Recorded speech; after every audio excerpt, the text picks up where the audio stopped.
Olá, queridos irmãos e irmãs! A Bíblia nos traz uma curiosidade interessante. Tínhamos ali Adão, Eva, Caim, Abel. Caim matou Abel. E aí diz o texto que ele foge para uma determinada região e ali encontra uma mulher e se casa. Quem era essa mulher? Será que a Bíblia nos explica isso? Será que dá para saber isso de forma exata? Sim, dá. Eu sou o presbítero André Sanches do blog esboçandoideias.com e eu vou conduzir você hoje a esse estudo para a gente entender de forma profunda e simples, ok? Como é o lema aqui do nosso canal, de onde surge essa mulher. Você vem comigo? Vamos lá então para a minha lousa de explicações para a gente analisar os textos. Vamos lá?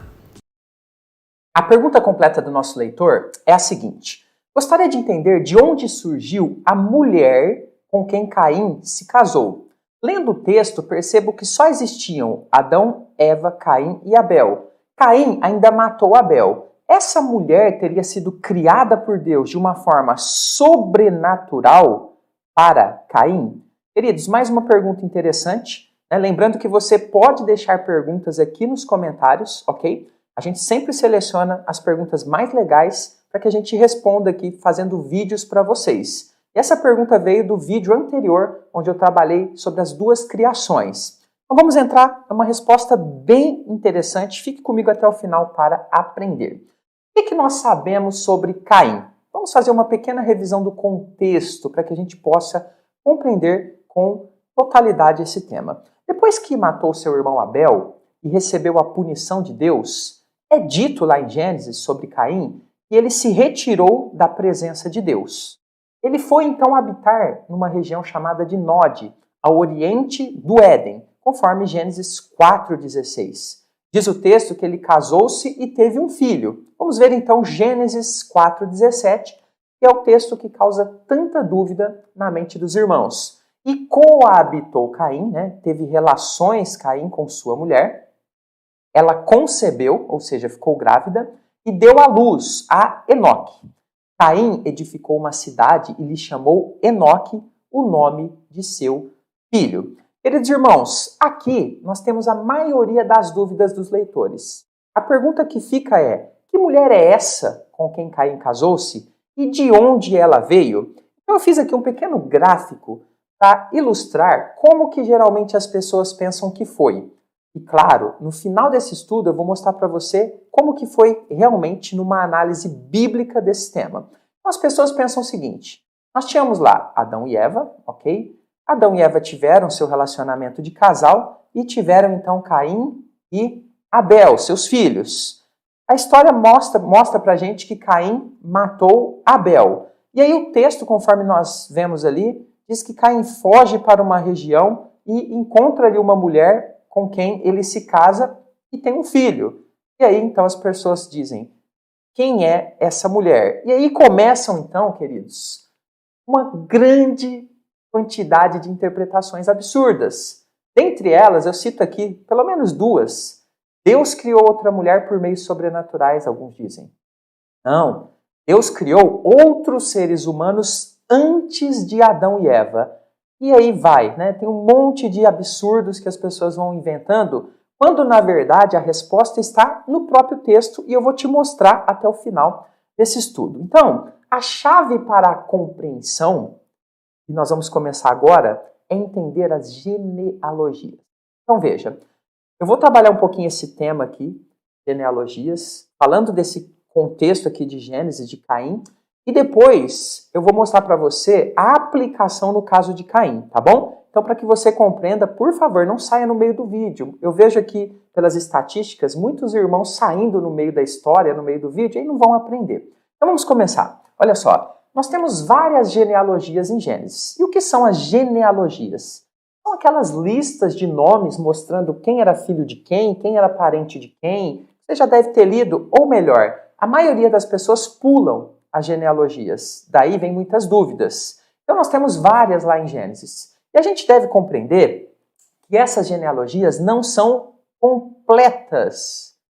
Em nenhum lugar da Bíblia as genealogias são totalmente completas. O que significa isso? Significa que não são listados todos os filhos nas genealogias.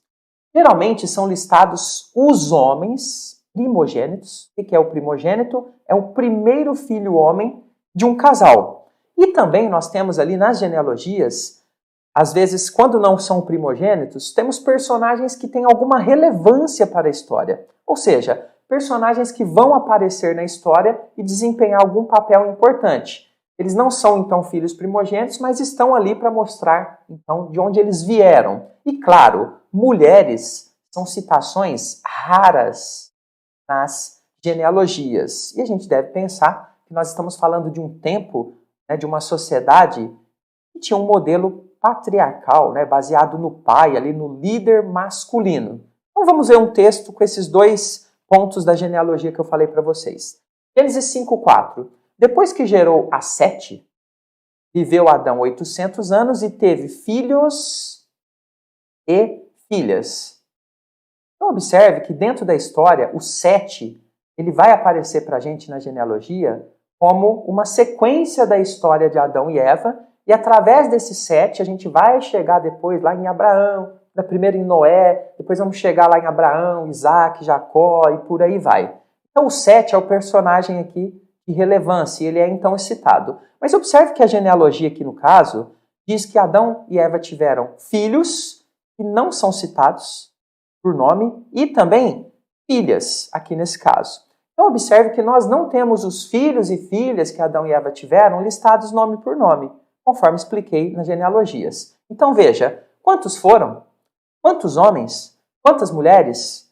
Nós não sabemos. Então a genealogia bíblica ela precisa ser estudada de uma forma sábia, para a gente entender que a gente não pode pegar uma genealogia e tratá-la como se fosse, né, um casal tivesse tido somente e exatamente aqueles filhos. A não ser que a própria genealogia diga isso, que eles só tiveram aqueles filhos, perfeito? Bom, então vamos agora, entendido esse ponto da genealogia, fazer uma aplicação no caso de Caim, ok? Então nós vamos pegar todo esse contexto e vamos aplicar agora, analisando versículos bíblicos, e eu vou demonstrar para você de onde que veio então essa mulher, essa esposa para Caim. Mas rapidamente, você quer receber os próximos estudos que eu vou fazer aqui? Se você está vendo esse vídeo aqui a primeira vez, ainda não é inscrito no canal, precisa se inscrever agora. Por favor, inscreva-se agora, clique aí no botão inscrever-se, né, coloque todas as notificações, porque quando você vê um vídeo no YouTube e você não é inscrito no canal, é possível que você não vai ver mais esse canal, não vai ver mais vídeos, não vai encontrar a sequência de vídeos de estudos. Então, quando você é inscrito, aí você acha, ok? Então faça isso, faça parte desse grande projeto que nós temos aqui de publicar 1000 estudos bíblicos, isso mesmo. Então se você quer fazer parte, crescer, vem com a gente. E claro, deixa o seu like para abençoar o nosso trabalho. Bom, vamos lá então, vamos começar agora a fazer a aplicação. Já dissemos isso, não temos a citação de todos os filhos e filhas de Adão e Eva no começo de Gênesis. Então vamos observar um texto aqui interessante. Gênesis 4:14, olha só. Eis que hoje me lanças da face da terra. Caim está falando para Deus aqui no contexto. E da tua presença hei de esconder-me. Serei fugitivo e errante pela terra. Quem comigo se encontrar, me matará. Então observe esta fala de Caim. Quem comigo se encontrar, me matará. Observe que Caim expressa que existem pessoas que podem encontrá-lo e vingar a morte do seu irmão Abel. Então fica claro aqui dentro do contexto que o próprio personagem Caim, ele estabelece ali que existiam outras pessoas. Observe que o próprio Deus também, lá em Gênesis 4:15, também, né, traz essa mensagem. E pôs o Senhor um sinal em Caim para que o não ferisse de morte quem, observe aqui, quer que o encontrasse. Então veja, observe que o próprio Deus também estabelece que já existiam pessoas a ponto de ele ter que colocar um sinal para que as pessoas não fornecessem, não fizessem, melhor dizendo, uma vingança contra Caim, porque essa não era a vontade de Deus, que a terra virasse ali um grande morticínio de assassinatos, ok? Então, olha só, já vai construindo essa mensagem. Mas aí, quem são essas pessoas, presbítero, que podiam encontrar Caim e até, né, oferecer aí uma vingança contra ele? Nós vamos então para a nossa segunda aplicação. Entre o nascimento de Caim e Abel e o assassinato de Abel, muitos anos se passam. Olha só esse ponto que interessante. Gênesis 4:2 e Gênesis 4:1-2 vão nos dar para a gente aqui a pista. Olha só. Depois da citação do nascimento de Caim e Abel, observe que eles, a mesma sequência da narrativa de versos, já são citados o quê? Adultos e com profissão. Isso é muito interessante e importante. Então, quando a gente observa a linha do tempo, a gente precisa perguntar a seguinte coisa: o que aconteceu no tempo entre o nascimento deles e o crescimento deles? Eu coloquei aqui uma linha do tempo para você entender. Então, nasce Caim e Abel, nós temos um período de tempo que a gente não sabe, ok?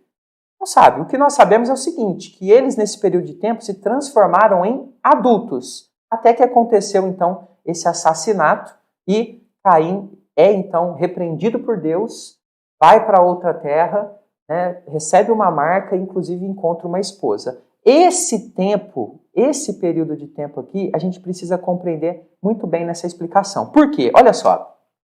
Você lembra da ordem de Deus a Adão e Eva? Que ordem? Gênesis 1:28. E Deus os abençoou e lhes disse: sede fecundos, multiplicai-vos e enchei a terra. Queridos irmãos, isso é muito importante você ter em mente. Olha só que interessante. Adão e Eva não pararam de ter filhos quando Caim e Abel nasceram. É o que o contexto bíblico nos mostra. Enquanto Caim e Abel foram crescendo e se transformando em adultos, né, Adão e Eva tiveram outros filhos e filhas, não citados nome por nome nas genealogias, conforme eu já expliquei significado e contexto das genealogias, ok? Então, o que aconteceu aqui na história? Esses filhos e filhas foram crescendo também e formando um pequeno povo. Olha só, está fazendo sentido isso para você?